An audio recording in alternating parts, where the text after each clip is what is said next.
Hey everybody, this is Claire, and this is Small Joyful Things. As always, I go to thrift stores or estate sales, or sometimes I buy things from Craigslist, and I try to find things that either make me feel happy or tell me a story or teach me something, that kind of thing. And then I bring them home, try to find out as much as I can about them, and then tell you guys about them. So here's what I've got today.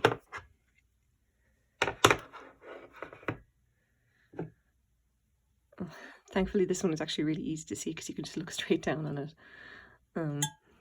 It is art glass, and it is a very nice art glass basket. I'm sure that people who know Fenton will immediately know what this is, but let's start off with the measuring tape. And I'm going to just measure it as widest point. So it's about 8 inches. And if we're rather careful, difficult. It's about 6 3/4, almost 7 inches high. Let's get rid of that. So what else can you see about this? Well, first of all, the handle is applied. The base of it is pressed glass, okay, and it's actually it's pressed into this mold. You can see here there's a little mold line there around the base. The base itself is completely clear, completely flat. There's no sign of any markings. Now, this would have been pressed into the mold, and then this extra detail, the ruffles and everything, would have been put on after the fact.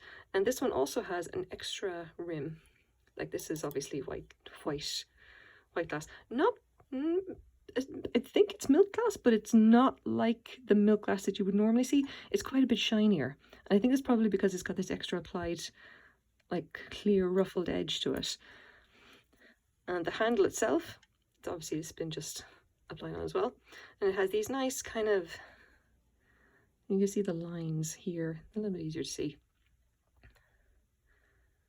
There's a kind of this kind of like tapped line, I think, to give it the impression that this could be made out of like it could be, made out of cane or something like that, mimicking, an actual woven basket. So what have we got? Okay, first of all, this is Fenton. This is very, very Fenton. If you know Fenton art glass, you would immediately recognize this as being a silver Crest basket. Fenton, as we all know, is one of the most famous like art glass makers. Especially, they're very well known for their Depression era glass. They've been around for quite a long time.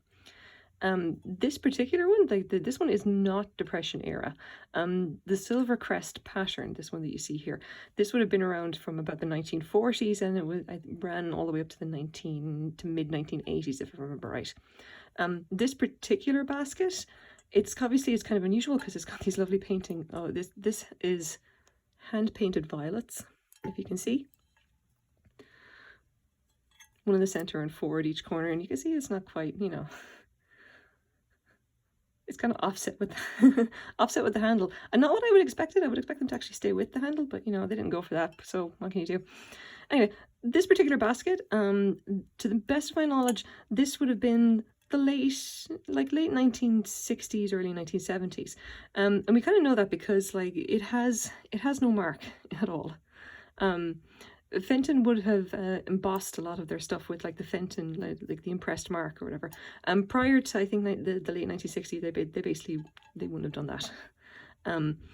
They had paper labels instead, and they just kind of fell off. So I did some reading online, basically looking for the silver crest and specifically the violet painting. And the violets or whatever is around the end of the 1960s. So essentially this kind of gives us a kind of rough estimate of how we can date the basket. That the violets put it to the end of the 1960s, and then 1960s, 1970s, they stopped, they actually they stopped using paper labels and stickers and started using the embossed mark, which would have, would have been the base or on the base or something here. So that's kind of how we know, roughly when is this from. It's vintage. Okay, so where did I get this? I picked this up for $9 in a thrift store, and I picked it up immediately. I saw it on the shelf and straight away grabbed it because I thought, that's Fenton. Please let it be a good price. Please let it be whole and unchipped and not scratched or anything at all. And I was so happy to see it because I don't see a whole lot of Fenton in Vancouver. It's, I get the impression that a lot of maybe on the East Coast it's far more common. like over here in the west coast of North America, that you just don't see a whole lot of it. This is probably, I would say, only maybe the second or third piece I've actually had the opportunity to buy because it was actually worth it. Normally I see them and they're either damaged or very overpriced. So this one, being what it is a real stroke of luck. Quite happy about it. Especially when you see if I can get a good picture of the violets. Again, that's all hand painted, and it is in such great condition. I get very angry sometimes, and I'm sure if anyone's following me on Instagram, and I put up photos every once in a while of stuff I've seen at thrift stores, which has been destroyed by dishwashers. It is heartbreaking, absolutely heartbreaking, to see a fine vintage piece, especially things like Pyrex and everything that would have like imprinted patterns, and they have been absolutely ruined by a dishwasher. Now, glass obviously doesn't have the same kind of issue. A lot of glass, even it holds up fairly well in the dishwasher, even if it is vintage. Not so in the case of the hand-painted stuff. If you put it in, even once, guaranteed it's going to destroy it. It's just, modern dishwashers are hell on vintage stuff. So I'm very pleased to have found this and to find out that it's actually all in one piece. Okay, so now that we have our lovely little piece here, I'm just going to talk everybody's ear off. So here's a quick example of like the silver crest baskets. There are a few different styles. This one is obviously the one here. It's got the 8 spread ruffles on it, but there's a few other different ones as well. They all just have that same kind of similar like style of handle, and some of them just have a different shape of basket. Silver Crest itself actually comes in a whole range of stuff that you can get, and you can see it's got like dishes and a lot of other things. Again, very typical of like Fenton art glass. Very kind of, I don't know how you put it, over the top. I like it though. I think it's got this nice kind of what do you call it? It's like this old kind of chic going with it. It's good. People are into that. I'm not sure I am. I think Murano is definitely more my thing, but I can appreciate that Fenton were very good at what they did.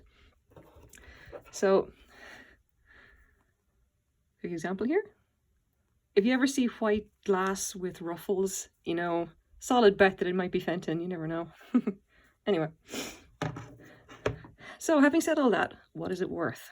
And it kind of depends. Silver Crest was around for a very long time. They were producing it obviously for about 40 years. And obviously that impacts the value. Older stuff that wasn't produced for very long is obviously going to be worth more.